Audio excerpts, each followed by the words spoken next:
শরীফের হাদিসের মধ্যে আল্লাহর নবী বিশ্ব নবী রাহমাতুল লিল আলামিন বলে, মেরাজের রজনীতে আমি যখন জান্নাত জাহান্নাম আল্লাহ আমাকে দেখাইলেন, জান্নাতের মধ্যে গিয়া দেখি বিশাল বড় একটা লম্বা চূড়া একটা কূপ।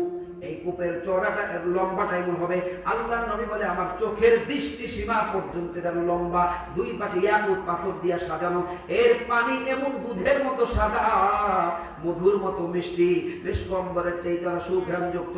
আল্লাহর নবী ডাক দেখো, ও জিবরাইল এটা কি? ও গো নবীজি, এটা হলো হাউজে কাউসার। জোরে কান আল্লাহু আকবার। আল্লাহ রাব্বুল আলামিন সূরা কাউসার নাযিল করেছেন, ইন্না আতাইনাকাল কাউসার।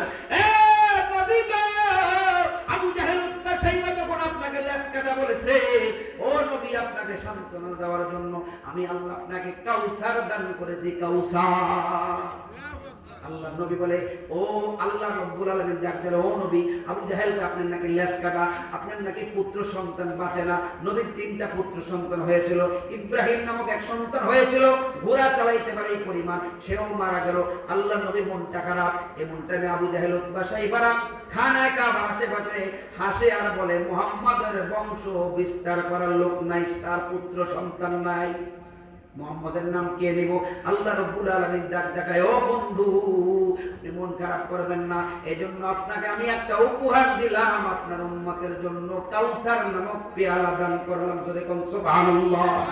বুখারী শরীফের হাদিসের মধ্যে আছে, এই পেয়ালা হবে আকাশের নক্ষত্র সমতুল্য। একবার যদি এক পেয়ালা পানি কেউ পান করে, জান্নাতে যাওয়ার আগ পর্যন্ত আর কোনোদিন পানির পিপাসা লাগবে না। সেই হাউজে কাউসারের পানি আমরা খাইতে রাজি আছি না নাই?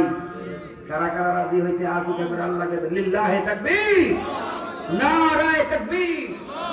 এ নবীর উম্মত ময়দানে মাহশারে মানুষগুলি আদম আলাইহিস সালাতু ওয়াস সালামের কাছে ছুটবে, ও আদম সফিউল্লাহ, আপনি হলেন পৃথিবীর প্রথম মানব, আজকে আমাদের জন্য একটু সুপারিশ করেন।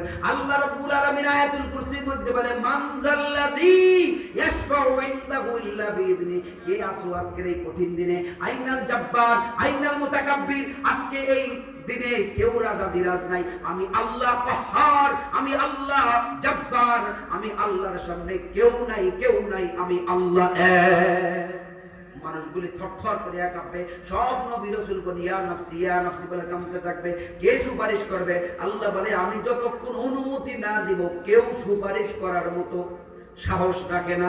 আল্লাহ রাব্বুল আলামিনের এমন অবস্থায় মানুষগুলি হাউমাউ করে কাঁদতে থাকবে, কে আমাদের জন্য সুপারিশ করবে? লোকেরা বলবে, যাও আদম সফিউল্লাহর কাছে গিয়া বলবে, ও আদম সফিউল্লাহ আমাদের জন্য একটু সুপারিশ করেন। আদম আলাইহিস সালাতু ওয়াস সালাম বলবে, আজকে আমার পক্ষে সুপারিশ করা সম্ভব না, কেননা আল্লাহ রাব্বুল আলামিন বলেছেন, ওয়ালা তাকরাবা হাদিহিস শাজারাতা ফাতাকুনা মিনাজ জালিমিন।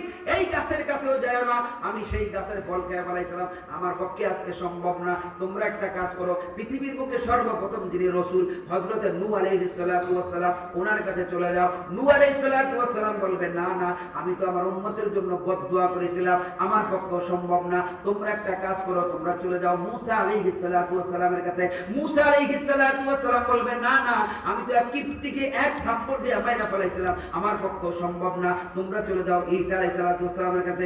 ঈসা আলাইহিস সালাতু ওয়াস সালাম বলবে, মানুষের আমাকে আল্লাহর পুত্র বলতো, আল্লাহর পুত্র বলতো, আমি তো আল্লাহর পুত্র ছিলাম না, এজন্য আজকেও আমার পক্ষে সম্ভব না।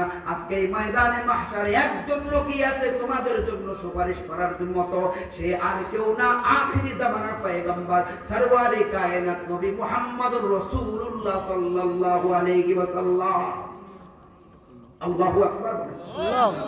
এ মায়ের নবীর উম্মতরা, নবীর হাতে সুপারিশ ছাড়া কোনো মানুষ জান্নাতে যেতে পারবে না। এজন্য নবী আলাইহিস সালাতু ওয়াস সালামের সুপারিশ যদি নিতে হয়, নবীর সুন্নাত মোতাবেক চলার দরকার আছে না? না, দরকার আছে নি? আছে। যদি দরকার থাকে, মাথার তালু থেকে পায়ের তালু পর্যন্ত নবীর সুন্নতি মালাদা গলায় দিতে হবে, নবীর সুন্নত মোতাবেক টুপি মাথায় দিতে হবে, চুল রাখতে হবে, দাড়ি রাখতে হবে, লম্বা জামা গায়ে দিতে হবে, নবীর সুন্নতি পোশাক গায়ে দিতে হবে। কথা বলেন ঠিক না ঠিক? আল্লাহ রাব্বুল আলামিন কিয়ামতের কঠিন ময়দানে নবীর হাতে হাউজে কাউসারের পানি পান করাইয়া নবীজির শাফাআতে কুবরা দিয়া জান্নাতে যাওয়ার ফয়সালা করে দেব। জোরে বলেন আল্লাহুম্মা আমিন। আমি আর লম্বা চূড়া করব না, শেষ কথা আমার, এ মায়া নবীর উম্মত, আল্লাহ